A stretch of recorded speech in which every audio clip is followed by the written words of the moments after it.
Mark நற்செய்தி அதிகாரம் 8. 4000 பேருக்கு உணவளித்தல். அந்நாள்களில் மீண்டும் பெரும் திரளான மக்கள் கூடியிருந்தார்கள். உண்பதற்கு அவர்களிடம் ஒன்றுமில்லை. இயேசு தம் சீடரை வரவழைத்து அவர்களிடம், நான் இம்மக்கள் கூட்டத்தின் மீது பரிவு கொள்கிறேன். ஏற்கனவே 3 நாள்களாக இவர்கள் என்னுடன் இருக்கிறார்கள். உண்பதற்கும் இவர்களிடம் எதுவும் இல்லை. நான் இவர்களை பட்டினியாக வீட்டிற்கு அனுப்பிவிட்டால் வழியில் தளர்ச்சி அடைவார்கள்.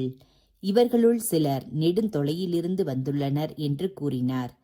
அதற்கு அவருடைய சீடர்கள், இப்பாலை நிலத்தில் இவர்களுக்கு போதுமான உணவு அளிப்பது எப்படி என்று கேட்டார்கள். அப்போது அவர் அவர்களை பார்த்து, உங்களிடம் எத்தனை அப்பங்கள் உள்ளன என்று கேட்டார். அவர்கள் 7 என்றார்கள்.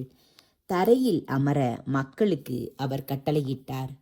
பின்பு அந்த 7 அப்பங்களையும் எடுத்து கடவுளுக்கு நன்றி செலுத்தி பிட்டு பரிமாறும்படி தம் சீடர்களிடம் கொடுக்க அவர்களும் மக்களுக்கு அளித்தார்கள். சிறு மீன்கள் சிலவும் அவர்களிடம் இருந்தன. அவற்றின் மீது அவர் ஆசை கூறி பரிமாற சொன்னார். அவர்கள் வயிறார உண்டார்கள். மிகுதியாக இருந்த துண்டுகளை 7 கூடைகள் நிறைய எடுத்தார்கள். அங்கு இருந்தவர்கள் ஏறக்குறைய 4000 பேர். பின்பு அவர் அவர்களை அனுப்பிவிட்டார். உடனடியாக தம் சீடருடன் படகேறி தல்மனுத்தாவு பகுதிக்கு சென்றார். அடையாளம் கேட்டு சோதித்தல். பரிசேயர் வந்து இயேசுவோடு வாதாடத் தொடங்கினர். வானத்திலிருந்து அடையாளம் ஒன்றை காட்டும்படி அவரை சோதித்தனர். அவர் பெருமூச்சு விட்டு, இத்தலைமுறையினர் அடையாளம் கேட்பதேன்? இத்தலைமுறையினருக்கு அடையாளம் ஏதும் கொடுக்கப்பட மாட்டாது என உறுதியாக உங்களுக்கு சொல்லுகிறேன் என்றார். அவர்களை விட்டு அகன்று மீண்டும் படகேறி அவர் மறுகரைக்கு சென்றார். பரிசேயர் ஏரோதியரின் புளிப்பு மாவு. சீடர்கள் தங்களுக்கு தேவையான அப்பங்களை எடுத்து செல்ல மறந்துவிட்டார்கள். படகில் அவர்களிடம் ஓர் அப்பம் மட்டுமே இருந்தது. அப்பொழுது இயேசு, பரிசேயர் ஏரோதியர் ஆகியோரது புளிப்பு மாவை குறித்து மிகவும் கவனமாயிருங்கள் என்று அவர்களுக்கு கட்டளையிட்டார். அவர்களோ தங்களிடம் அப்பம் இல்லையே என்று ஒருவரோடு ஒருவர் பேசிக் கொண்டிருந்தார்கள். இதை அறிந்த இயேசு அவர்களை நோக்கி, நீங்கள் உங்களிடம் அப்பம் இல்லை என ஏன் பேசிக் கொள்ளுகிறீர்கள்? இன்னுமா உணராமலும் புரிந்து கொள்ளாமலும் இருக்கிறீர்கள்? உங்கள் உள்ளம் மழுங்கியா போயிற்று? கண்ணிருந்தும் நீங்கள் காண்பதில்லையா?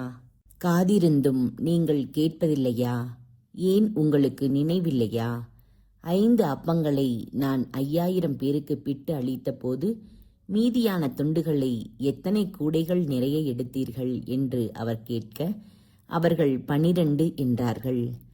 7 அப்பங்களை நான் 4000 பேருக்கு பிட்டு அளித்த போது மீதி துண்டுகளை எத்தனை கூடைகள் நிறைய எடுத்தீர்கள் என்று கேட்க, அவர்கள் 7 என்றார்கள். மேலும் அவர் அவர்களை நோக்கி, இன்னும் உங்களுக்கு புரியவில்லையா என்று கேட்டார். பெத்சாய்தாவில் பார்வையற்ற ஒருவர் நலமடைதல். அவர்கள் பெத்சாய்தா வந்தடைந்தார்கள். அப்பொழுது சிலர் பார்வையற்ற ஒருவரை இயேசுவிடம் கொண்டு வந்து அவரை தொடும்படி வேண்டினர். அவர் பார்வையற்றவரது கையை பிடித்து ஊருக்கு வெளியே அழைத்து சென்றார். அவருடைய விழிகளில் உமிழ்ந்து கைகளை அவர் மேல் வைத்து, ஏதாவது தெரிகிறதா என்று கேட்டார். அவர் நிமிர்ந்து பார்த்து, மனிதரை பார்க்கிறேன். அவர்கள் மரங்களைப் போல தோன்றுகிறார்கள், ஆனால் நடக்கிறார்கள் என்று சொன்னார். இயேசு மீண்டும் தம் கைகளை அவருடைய கண்கள் மீது வைத்தார். அப்போது அவர் நலமடைந்து முழு பார்வை பெற்று அனைத்தையும் தெளிவாக கண்டார். இயேசு அவரிடம், ஊரில் நுழைய வேண்டாம் என்று கூறி அவரை அவருடைய வீட்டிற்கு அனுப்பிவிட்டார். இயேசு மெசியா என்னும் அறிக்கை. இயேசுவை பற்றிய பேதுருவின் அறிக்கை. இயேசு தம் சீடருடன் பிலிப்பு செசாரியாவைச் சார்ந்த ஊர்களுக்கு புறப்பட்டு சென்றார். வழியில் அவர் தம் சீடரை நோக்கி, நான் யார் என்று மக்கள் சொல்கிறார்கள் என்று கேட்டார். அதற்கு அவர்கள் அவரிடம், சிலர் திருமுழுக்கு யோவான் எனவும், வேறு சிலர் எலியா என்றும், மற்றும் சிலர் இறைவாக்கினருள் ஒருவர் எனவும் சொல்கின்றனர் என்றார்கள். ஆனால் நீங்கள் நான் யார் என சொல்கிறீர்கள் என்று அவர் அவர்களை கேட்க, பேதுரு மறுமொழியாக, நீர் மெசியா என்று உரைத்தார். தம்மை பற்றி எவரிடமும் சொல்ல வேண்டாம் என்று அவர்களிடம் அவர் கண்டிப்பாய் கூறினார். இயேசுவே மானிட மகன். பயணம் செய்யும் மானிட மகன் இயேசு தம் சாவை முதன்முறை அறிவித்தல். மானிட மகன் பலவாறு துன்பப்படவும், மூப்பர்கள், தலைமை குருக்கள், மறைநூல் அறிஞர்கள் ஆகியோரால் உதறி தள்ளப்பட்டு கொலை செய்யப்படவும், 3 நாள்களுக்குப் பின் உயிர் தழவும் வேண்டும் என்று இயேசு அவர்களுக்கு கற்பிக்கத் தொடங்கினார்.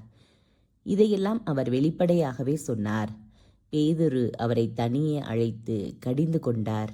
ஆனால் இயேசு தம் சீடர்கள் பக்கம் திரும்பி பார்த்து பேதுருவிடம், என் கண்முன் நில்லாதே சாத்தானே, ஏனெனில் நீ கடவுளுக்கு ஏற்றவை பற்றி எண்ணாமல் மனிதருக்கு ஏற்றவை பற்றியே எண்ணுகிறாய் என்று கடிந்து கொண்டார். பின்பு அவர் மக்கள் கூட்டத்தையும் சீடரையும் தம்மிடம் வரவழைத்து, என்னை பின்பற்ற விரும்பும் எவரும் தன்னலம் துறந்து தம் சிலுவையை தூக்கிக் கொண்டு என்னை பின்பற்றட்டும். ஏனெனில் தம் உயிரை காத்து கொள்ள விரும்பும் எவரும் அதை இழந்து விடுவார். என் பொருட்டும் நற்செய்தியின் பொருட்டும் தம் உயிரை இழக்கும் எவரும் அதை காத்து கொள்வார். ஒருவர் உலகம் முழுவதையும் தமதாக்கி கொண்டாலும் தம் வாழ்வையே இழப்பாரெனில் அவருக்கு கிடைக்கும் பயன் என்ன? அவர் தம் வாழ்வுக்கு ஈடாக எதை கொடுப்பார்? பாவத்தில் உழலும் இவ்விபச்சார தலைமுறையினருள் என்னை குறித்தும் என் வார்த்தைகளை குறித்தும் வெட்கப்படும் ஒவ்வொருவரையும் பற்றி மானிட மகனும் தம்முடைய தந்தையின் மாட்சியோடும் தூய வானதூதரோடும் வரும்போது வெட்கப்படுவார் என்றார்.